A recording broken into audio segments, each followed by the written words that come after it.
sort of the idea, I suppose, that we've taken this weird purist idea of participation and produced the idea of participation as a good thing.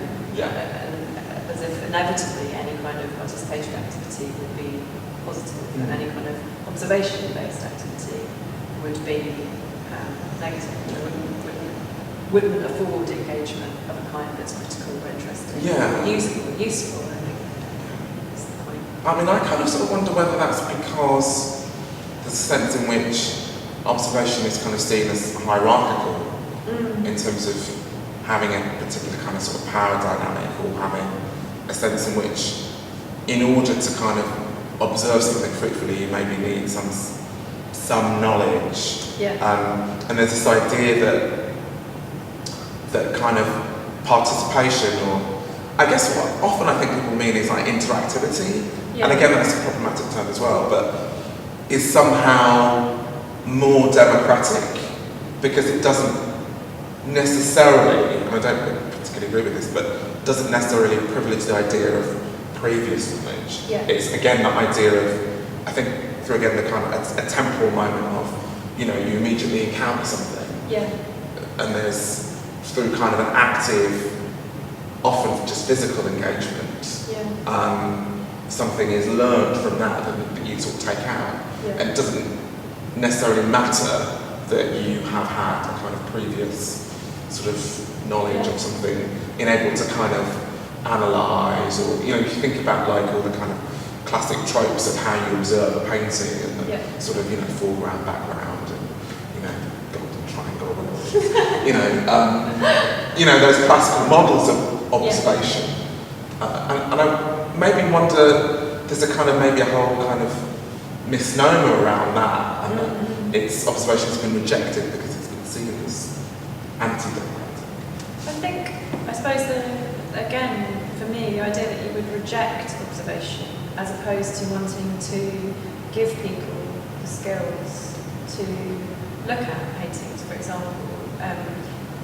One of the problems with that is that artists working now, contemporary artists, themselves are interested in and looking at art of the past. So it's not necessarily useful to a viewer to only be able to experience things in the present, because there's a kind of hidden language, that they don't have access to in the past, from the past. I think that the point is that artists practicing now may also not have that, and they may not be particularly, they haven't been trained in kind of the conventions of landscape painting or something, but they will have the curiosity to go and find out about that language so that they can engage with that work in a complete way, if you will, but a rich way, a more rich way.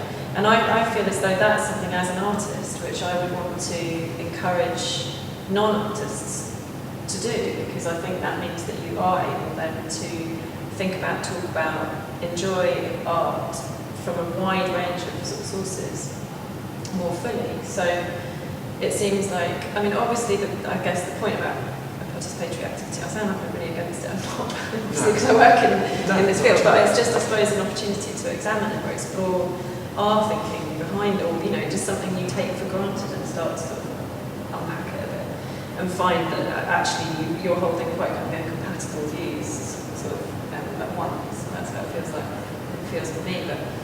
But I think the techniques of observation are something which are actually available to everybody. Part of the problem is a kind of confidence issue, and part is obviously an education issue.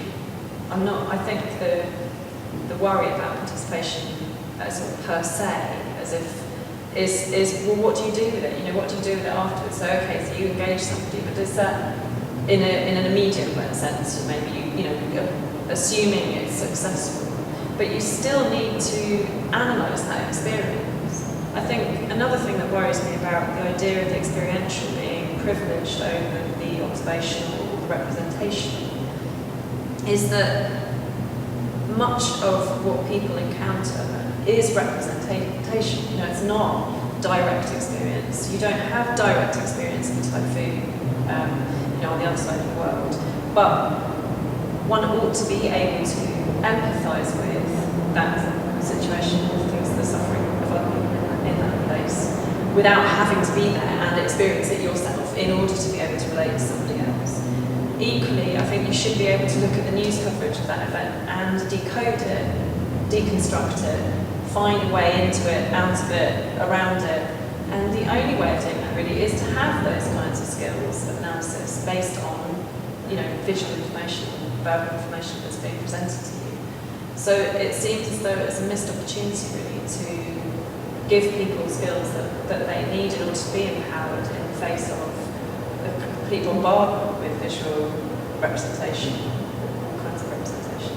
And it seems, I think, on a political level, therefore, it seems like, well, actually what you're doing is you're withdrawing that kind of skill from, it's anti-democratic, if you like.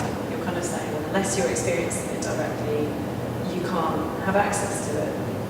And one of the wonders of observation is that you don't have to be actually kind of in the place. You are, that kind of sense of a remove and being self-aware is the thing that's kind of important about the process of observation, which we didn't really talk about. We sort of touched on, we inferred that the idea of the encounter is something in which your own motives and your own thinking, your prejudice, your bias, the walk across the bridge, the tube journey, that you begin to see how those things are informing your view of the situation. I think your encounter with the alien makes you question communication.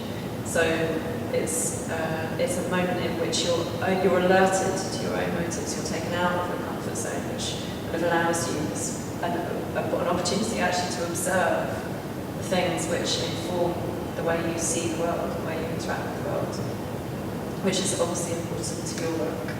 It's important to all interpreters' work. I have talked loads. It's your turn. I guess, I don't know, I don't know whether we should Or maybe we come to the end. Yeah. Yeah, okay. Sure.